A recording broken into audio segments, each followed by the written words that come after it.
Vamos dar continuidade aqui ao livro dos Salmos, o estudo do livro dos Salmos. Hoje nós vamos estudar o Salmo de número 3, que fala sobre a confiança em Deus na adversidade. Antes de nós lermos o Salmo 3, eu gostaria de fazer uma introdução sobre o livro dos Salmos, falar alguma coisa um pouco mais sobre, de uma forma geral, sobre o livro dos Salmos. Essa introdução foi tirada da exposição do reverendo Ludgero Bonilha, da IPB, da primeira IPB de Belo Horizonte. É um irmão, já um idoso, um irmão experiente, e ele fala, na sua exposição do livro dos Salmos, ele dá uma panorâmica do porquê do livro dos Salmos. Então, o tema dessa introdução seria buscando entender melhor a vida, Deus e o mundo que nos cerca. Então eu vou ler somente essa exposição bastante rapidamente, para que essa manhã não seja muito longa, né? Então vamos lá. Os salmos são expressões dos sentimentos ou emoções reais do coração. Nossas emoções estão conectadas com o nosso interior e com o exterior que nos afeta. Nossas emoções afloram pelos altos e baixos da vida. Os salmos foram escritos por verdadeiros crentes, não por ímpios. As emoções nos forçam a tratar de assuntos difíceis. Elas vêm e vão, deixando marcas profundas na nossa alma.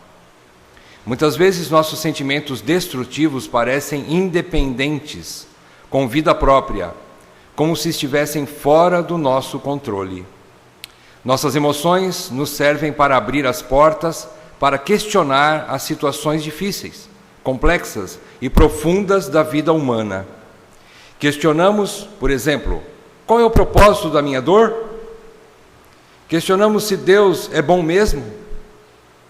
Para saber quem somos e quem Deus é, podemos ouvir as nossas emoções, mas com cuidado, pois nosso mundo interior é complexo e mais misterioso e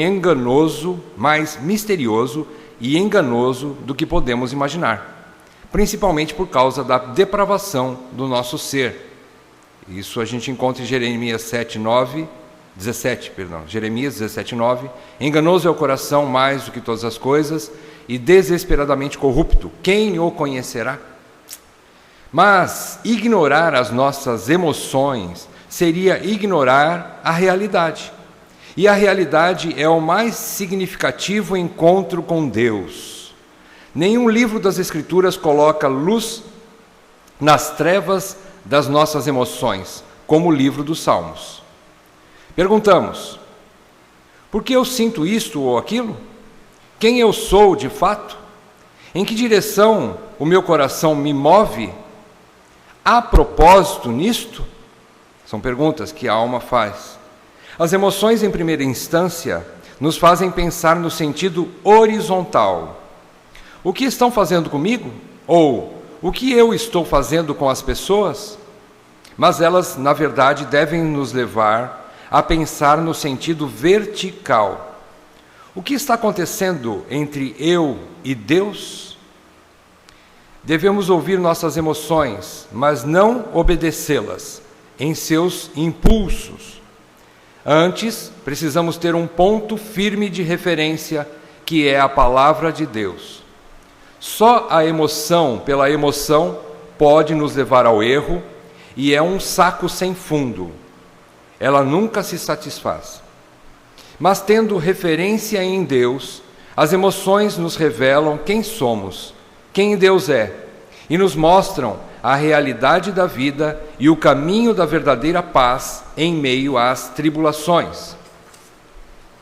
Nos Salmos, aprendemos que Deus nos encontra na fraqueza, não na nossa autossuficiência. Deus nos conforta quando choramos, não quando achamos que vivemos acima dos problemas. Deus se revela a si mesmo muito mais nas horas sombrias da nossa vida do que nos momentos felizes.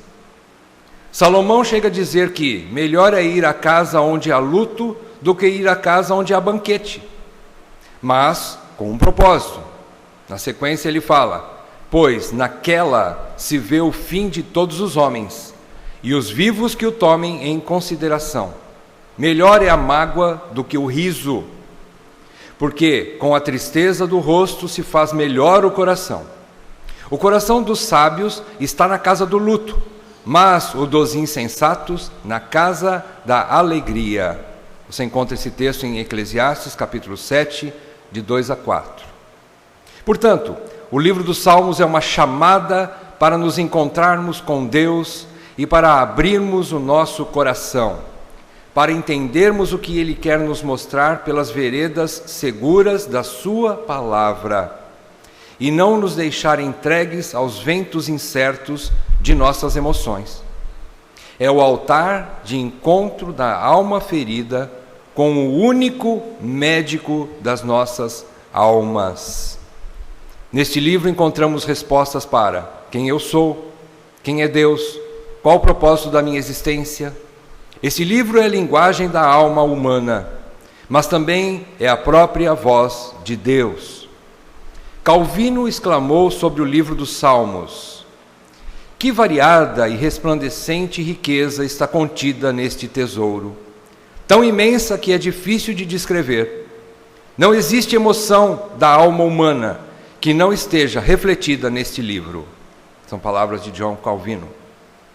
Um grande engano da visão evangélica atual é de achar que devemos rejeitar as emoções negativas pelo fato de que Deus está no controle de tudo, ou que o crente deve viver sempre sorrindo. Mentira! Emoções negativas como medo, ira ou depressão, neste ambiente de teologia falsa, nos deixam perplexos e sem esperança.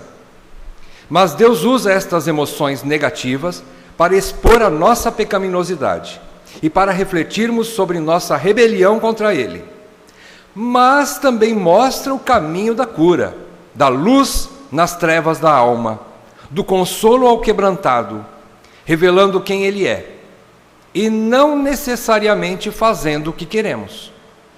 A realidade é que, seja em fidelidade ou não, o crente não vive o tempo todo em prosperidade e paz. Reconhecer isto faz parte da busca da verdadeira paz. Tem um trechinho do livro de depressão, A Depressão de Spurgeon, que ele diz o seguinte sobre o livro dos Salmos. Aqui é uma biografia de Charles Spurgeon. Zach Svining escreve esse livro e ele diz o seguinte sobre Spurgeon nos momentos de depressão. Charles pode repetir as palavras do Salmo 119 em relação à bondade, não à aflição em si, mas antes a obra redentora de Deus dentro dela.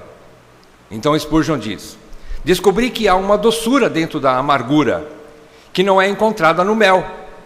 Quer dizer, no mel não há muita experiência com Deus. Há uma doçura nela. Uma segurança com Cristo em uma tempestade pode ser perdida em uma calmaria. Ou seja, a experiência com o Senhor é mais real na tempestade do que numa calmaria. É bom para mim que eu tenha sido afligido. São palavras do Salmo 119, 71 e versículo 75 também.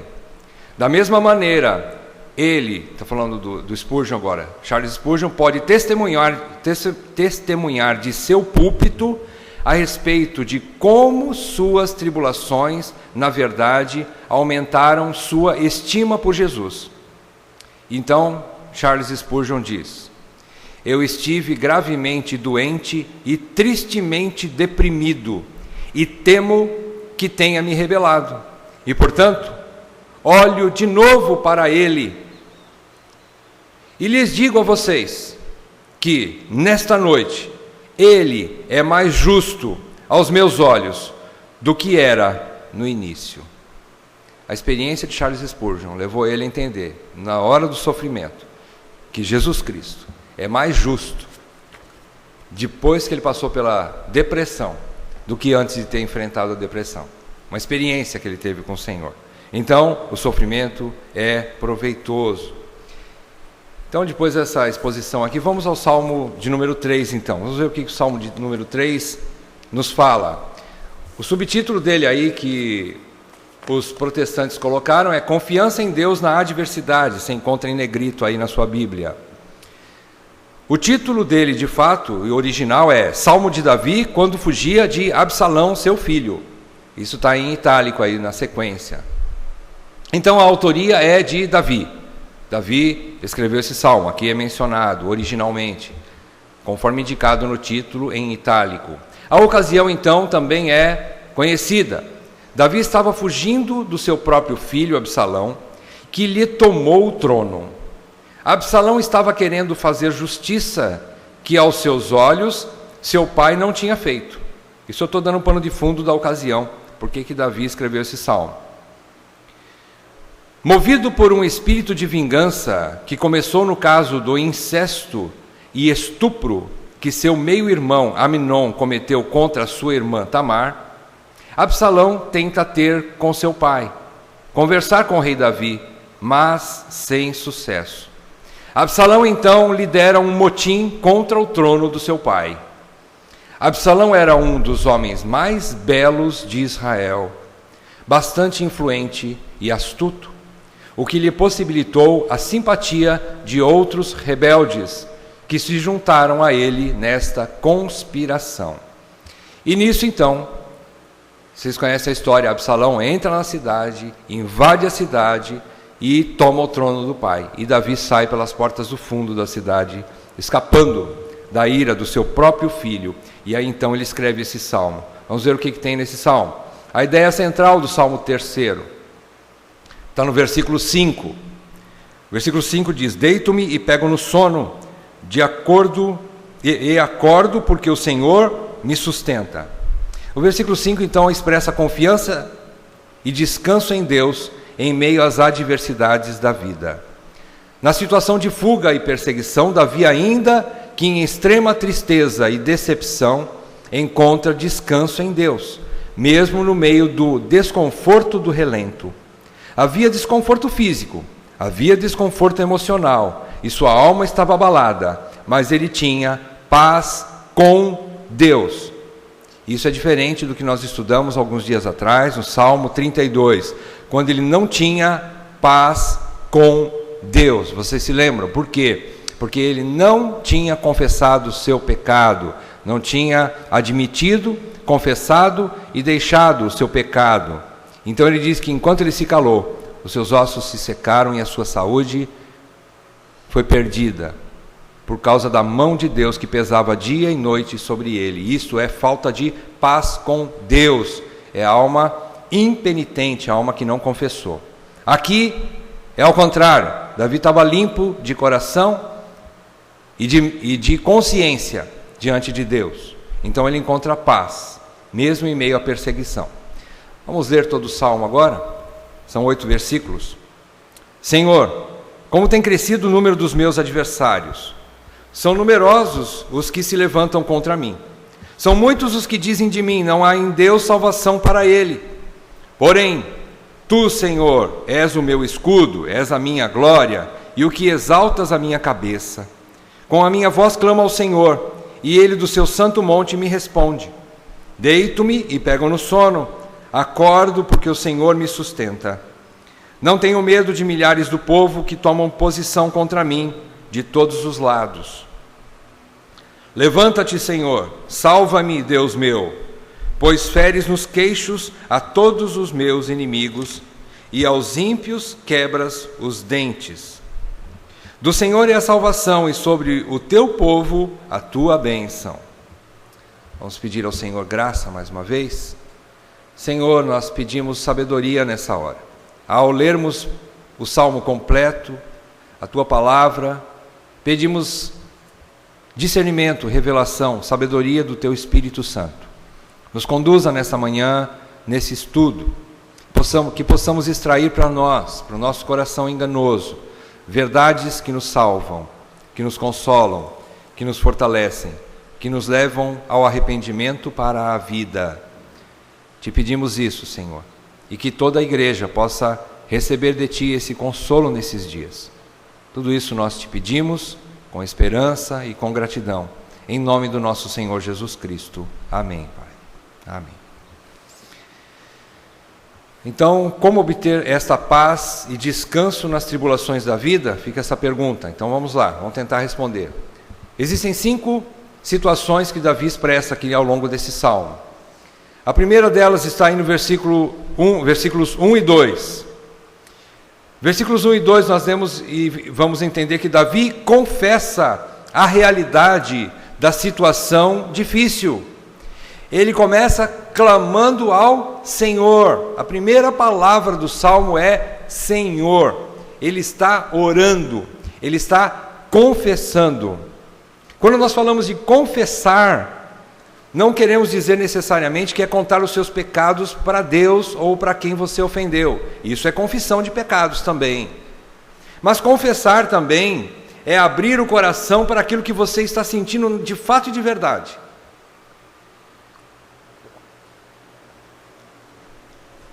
Isso chama-se andar na luz. É confessar também. É dizer a verdade. Não omitir. Então, Davi confessa a realidade da situação difícil.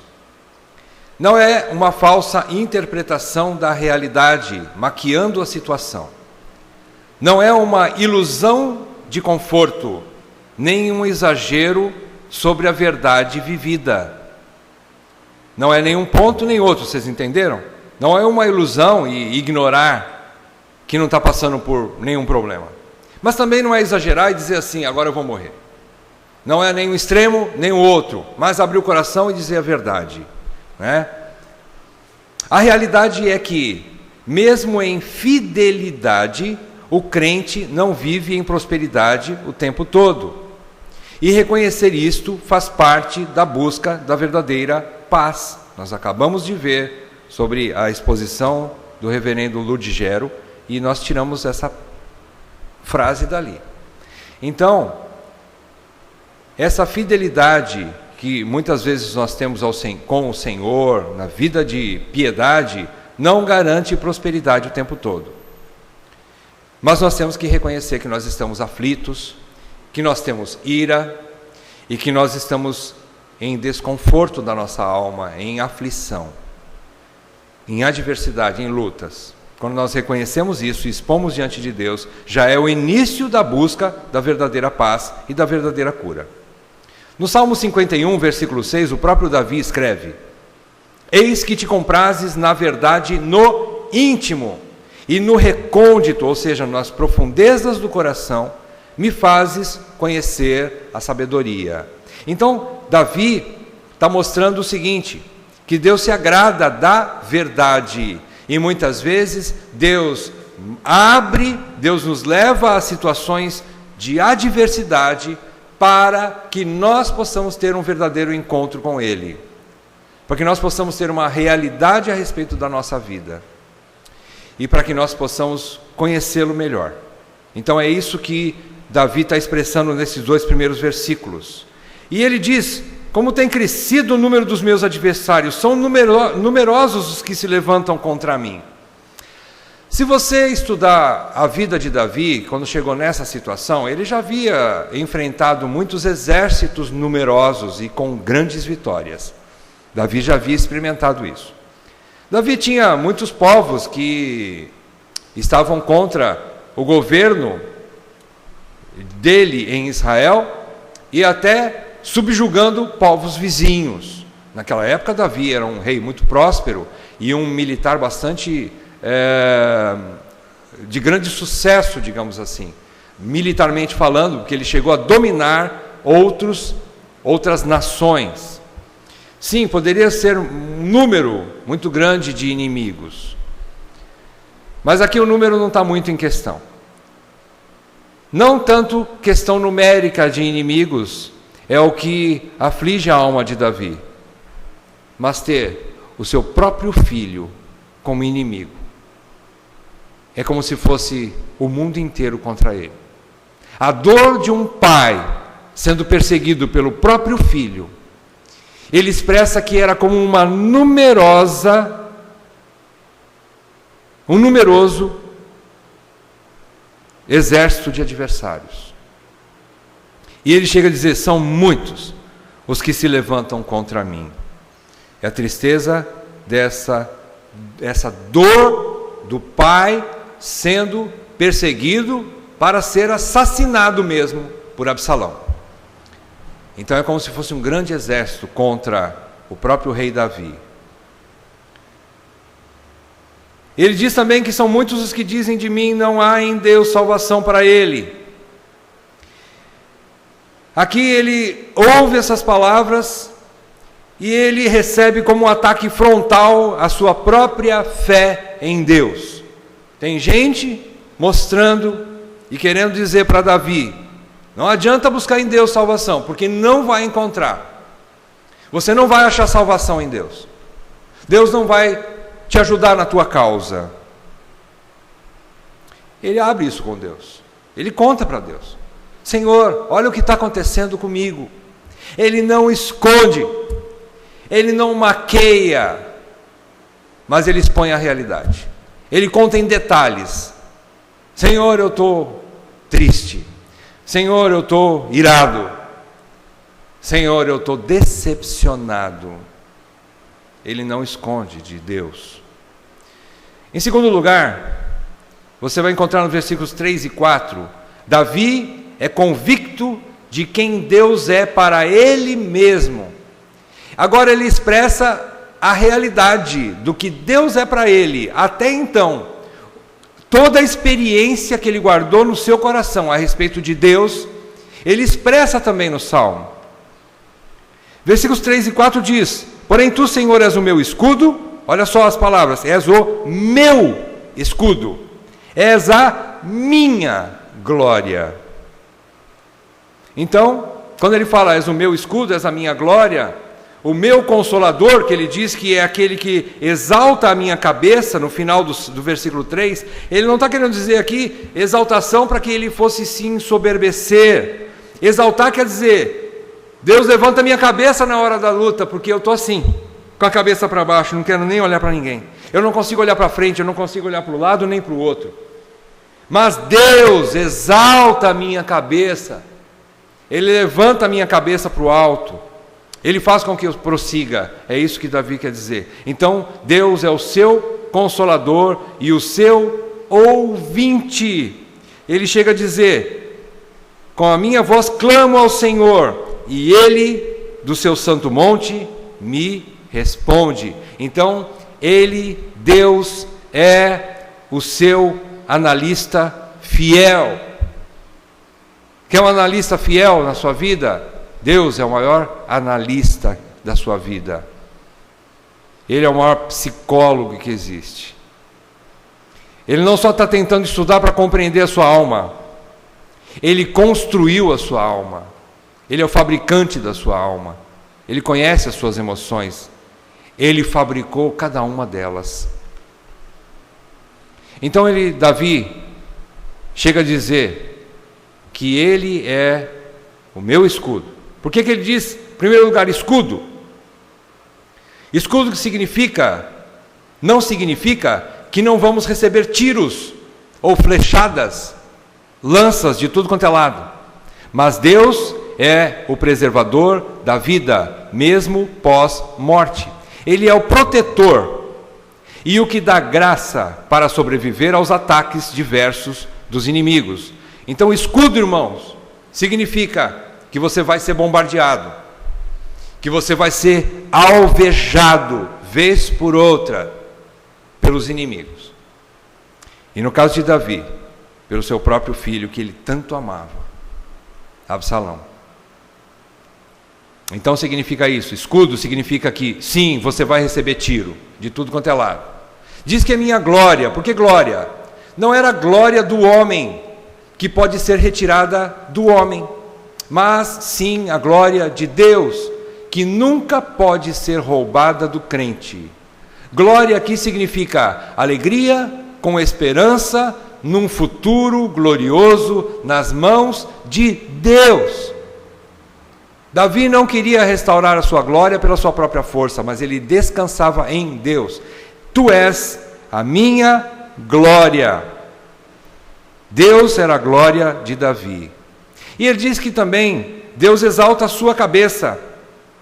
Exalta a cabeça, eu já expliquei, é consolo, reanimação, reavivamento. Levantar a cabeça na hora da dor, da humilhação e da vergonha significa encorajamento. Deus é o seu encorajador, é o que levanta a sua cabeça. Pegando carona ainda no livro dos Salmos, se você abrir o Salmo 116, não precisa abrir, eu vou ler para você. O Salmo 116, versículos 1 e 2 diz assim: Amo o Senhor, porque Ele ouve a minha voz e as minhas súplicas, porque inclinou para mim os seus ouvidos, invocá-lo-ei enquanto eu viver. Deus é o nosso ouvinte, é o nosso analista, é o que está sempre ao nosso lado, mesmo nas horas mais difíceis. Aliás, é nas horas mais difíceis que Ele está mais presente, e quando você menos ouve a Ele, mas Ele está mais perto de você do que nunca. Em terceiro lugar, se em primeiro lugar Davi confessava a realidade da sua vida a Deus, não encobria. Em segundo lugar, Davi é convicto de quem Deus é para ele. Em terceiro lugar, Davi descansa, mas também vigia. Você encontra isso no versículo 5 e no versículo 7 também. Diz assim: deito-me e pego no sono, acordo, porque o Senhor me sustenta. Versículo 7: levanta-te, Senhor, salva-me, Deus meu, pois feres nos queixos a todos os meus inimigos, e aos ímpios quebras os dentes. Ele está fazendo uma oração aqui.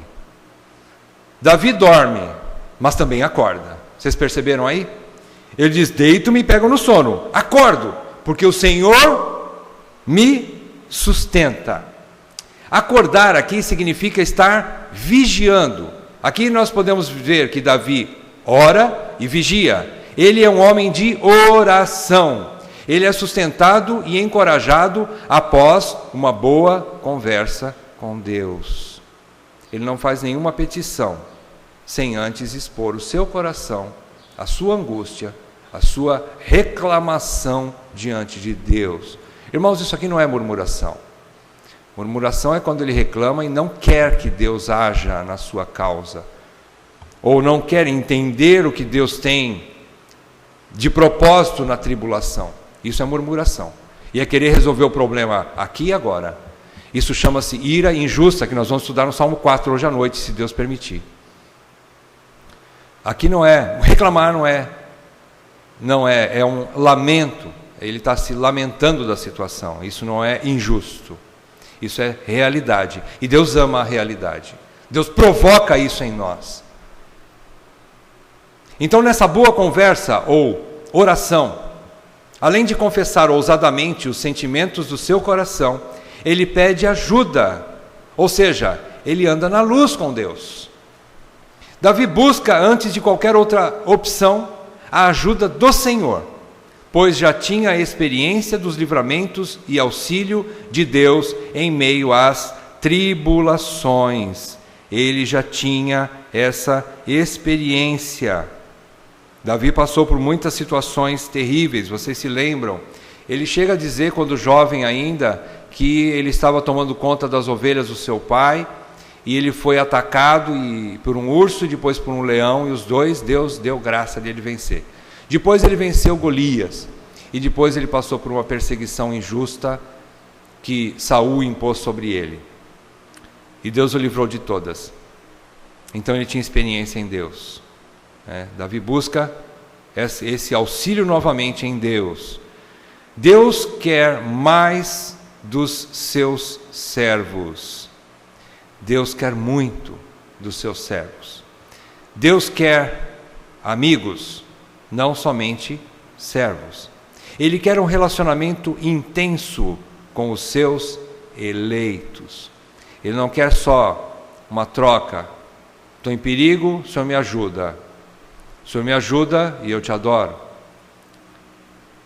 É uma realidade. Mas Ele quer muito mais do que isso. Ele quer amigos. Amigos que cheguem nele e falam: Senhor, por que está acontecendo isso comigo? O que está acontecendo entre eu e Ti, Senhor? O que está acontecendo? Qual o propósito desse meu sofrimento? Em quarto lugar, versículo 8, a primeira parte do versículo 8, estamos terminando, ele diz o seguinte: do Senhor é a salvação. Primeira parte do versículo 8. Então, em quarto lugar, Davi tem paz e confiança na bondosa e infalível soberania de Deus. Ele sabe sim, embora as más línguas dizem não tem salvação para ele em Deus, mas ele sabe, tem sim. Deus é soberano. Ele é soberano. O crente até questiona o sofrimento, mas ele encontra confiança na soberania do seu Deus, na sua salvação graciosa e infalível, e assim ele cala as suas reclamações. O verdadeiro crente sofre, mas no íntimo do seu coração, ele sabe que todas as coisas cooperam para o bem daqueles que amam a Deus, daqueles que são chamados segundo o seu propósito. Romanos 8, 28. Então o crente passa assim por provas, mas ele confia. Ele confia na revelação que Deus deu a ele, na sua palavra. Qual é a maior revelação das Escrituras? Deus é soberano.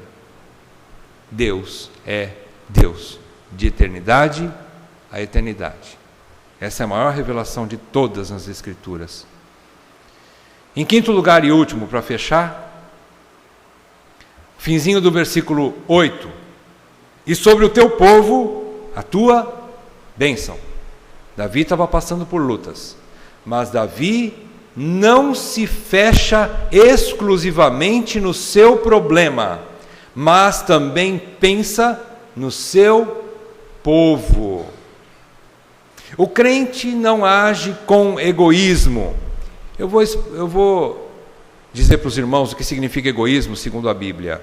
Egoísmo seria um amor próprio excessivo que leva um indivíduo a olhar só para as suas opiniões, para os seus interesses e para as suas necessidades, e que despreza as necessidades alheias. Isto é egoísmo ou egocentrismo. É colocar o ego, o eu, no centro. O verdadeiro crente viaja por cima disso. Ele consegue olhar para fora do seu umbigo e consegue ver o outro. Davi expressa isso aqui. Ele mostra que, mesmo em extrema angústia, ele é movido pelo Espírito Santo a interceder pelos seus irmãos. Eu vou trazer um texto de 1 Pedro, capítulo 5, versículo 9. Se você não quiser abrir, não tem problema. Eu vou ler para você. 1 Pedro 5, 9 diz assim: certos de que sofrimentos iguais aos vossos estão se cumprindo na vossa irmandade espalhada pelo mundo. E Pedro chega a dizer no capítulo 4 que nós não devemos estranhar a ardente prova que vem sobre nós como fogo que vem para nos provar. Não estranheis, porque isso é mais do que normal. Mas o versículo 9 do capítulo 5 diz isso. Pedro diz que vocês têm que ter certeza, estejam absolutamente convictos de que sofrimentos iguais aos vossos estão se cumprindo diante de toda a irmandade, de todos os crentes em Cristo, todos os cristãos. Pedro está querendo dizer o seguinte: não ache que o teu sofrimento é maior que o outro, do outro. Não ache que a tua dor é maior do que a dor do outro. Às vezes a gente acha que a nossa dor é a dor mais terrível de todo mundo, e o outro reclamando, ele não tem nem direito de reclamar, porque a minha dor é maior que a dele. E eu não reclamo. Por que ele tem que reclamar? Irmãos, nós não temos medida, nem termômetro, não existe termômetro para medir a intensidade da dor de cada um de nós. O que nós sabemos através das Escrituras é que Deus não nos concede nenhuma perseguição, nenhuma tribulação que seja além das nossas forças para resistir a ela, para suportá-la, para sofrê-la. Deus nunca deu a nenhum dos seus filhos nenhuma dor que vá além da sua capacidade de suportar. Porque a Bíblia diz que nós somos pó, e Ele sabe muito bem que nós somos pó. E nós não aguentamos muita coisa. Mas Ele sabe até onde nós aguentamos. Ele sabe a medida certa e justa de cada sofrimento que Ele mesmo impõe sobre nossas vidas. E todos eles têm um bom propósito. Todos eles. Então nós não podemos dizer que o meu sofrimento, eu não posso dizer que o meu sofrimento é maior do que o de vocês. E com isso julgar vocês. Eu não posso. Isso não fui chamado, ninguém foi chamado para isso. Dizer que o sofrimento de vocês e a maneira com que vocês estão chorando é algo falso ou hipócrita. Eu não posso dizer isso. Eu não posso dizer de ninguém. Esse sofrimento, será que ele é legítimo mesmo? Quem sou eu para julgar isso? Nós não podemos dizer isso. O que nós podemos concluir desse salmo? Em primeiro lugar, Deus ama a verdade no íntimo e ouve com atenção as queixas dos seus eleitos. Deus ouve sim a sua queixa. Faça-a diante de Deus. Às vezes nós queixamos diante de todo mundo, menos diante daquele que pode nos ajudar e nos salvar de fato. Nós queixamos aos irmãos, queixamos a outras pessoas, mas nós não queixamos diante de Deus. Davi faz isso. Ele expõe a sua queixa diante do Senhor. E Deus ouve com atenção as queixas dos seus eleitos. Então, o início da cura da alma aflita é a confissão sincera. Assuma essa realidade, meu irmão, minha irmã. Nós temos que assumir isso. Eu estou sofrendo sim, Senhor. Eu estou sofrendo sim. Ainda que você não tenha coragem de dizer para os outros, não, eu não estou bem. Deveria. Mas muitas vezes a gente não consegue. E nós não podemos cobrar isso dos outros. Como que eu vou cobrar alguém de dizer assim, você é obrigado a dizer que você é a verdade? Às vezes a pessoa está passando uma hora tão difícil que ela não consegue. Vocês se lembram da passagem que Paulo diz que nós não sabemos nem orar como convém? E que o próprio Espírito intercede por nós com gemidos inexprimíveis? O que quer dizer aquilo? Quer dizer que tem pessoas que estão sofrendo bastante. E tem pessoas que não conseguem nem conversar com Deus. Você quer que ela converse com você? Ela não vai conversar com você. E que bom que ela não converse com você. Porque ela precisa primeiro buscar Deus. Conversar com Deus. O que é que tem se ela não consegue? Ela pode até falar, está tudo bem, meu irmão. Quando não está. Aí você julga, está mentindo. Irmão, você não é psicólogo, você não é psicanalista. Você não sabe o que está passando naquele coração. Deixa. Ela está passando uma hora diante de Deus. Respeite-a. Respeite-a. Isso é importante. Às vezes a pessoa não consegue se expressar diante dos homens. Mas ore por ela, para que ela saiba se expressar diante de Deus. Porque dele vem a cura, não vem de você nem de mim. Eu não tenho cura para ninguém. Ninguém tem remédio para ninguém.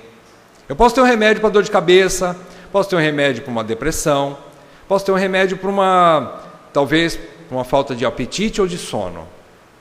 Mas ninguém tem remédio para a alma da pessoa. Ninguém tem remédio para a alma, para o sofrimento do íntimo do coração. Ninguém tem. Só Deus. Leve ela a Deus. Segundo lugar, toda aflição tem seu limite de duração e intensidade, porque Deus conhece nossa estrutura e sabe que somos pó. Ele põe termo à provação, mas em meio dela também concede graça para suportá-la, para que nós possamos suportar a tribulação. Deus concede graça.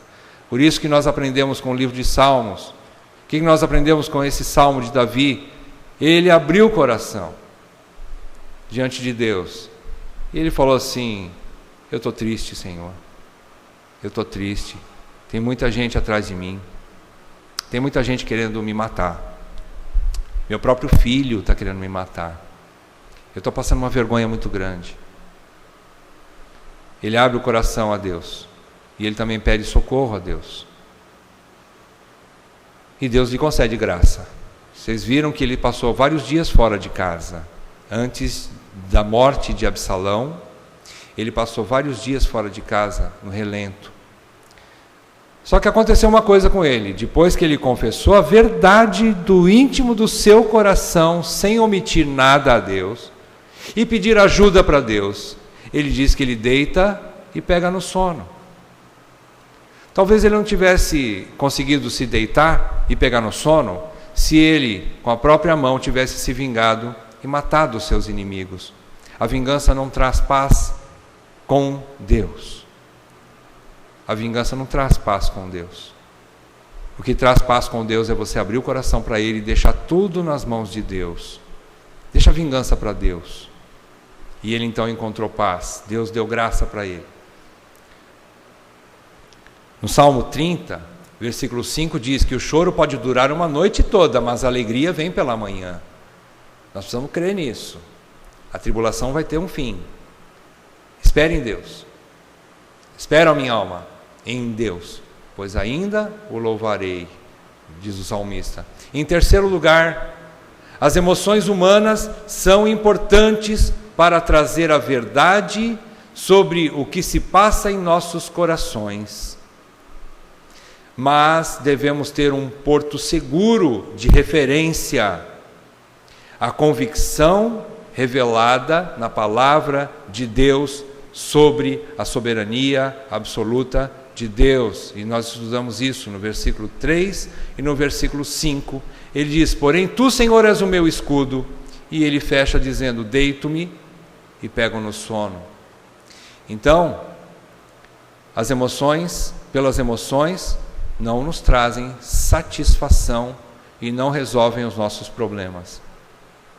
Mas as emoções controladas pela palavra de Deus, disciplinadas pela palavra de Deus, pela revelação de quem Deus é, ela traz consolo e descanso para a nossa alma.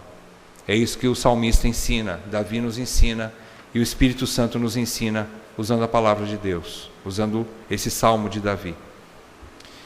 Muito bem, meus irmãos.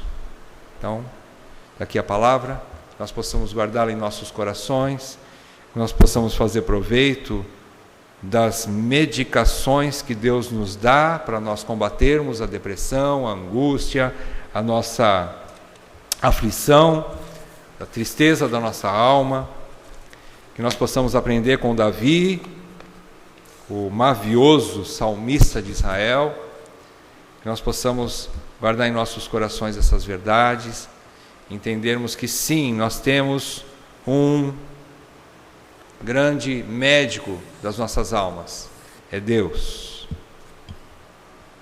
Vamos fazer uma oração?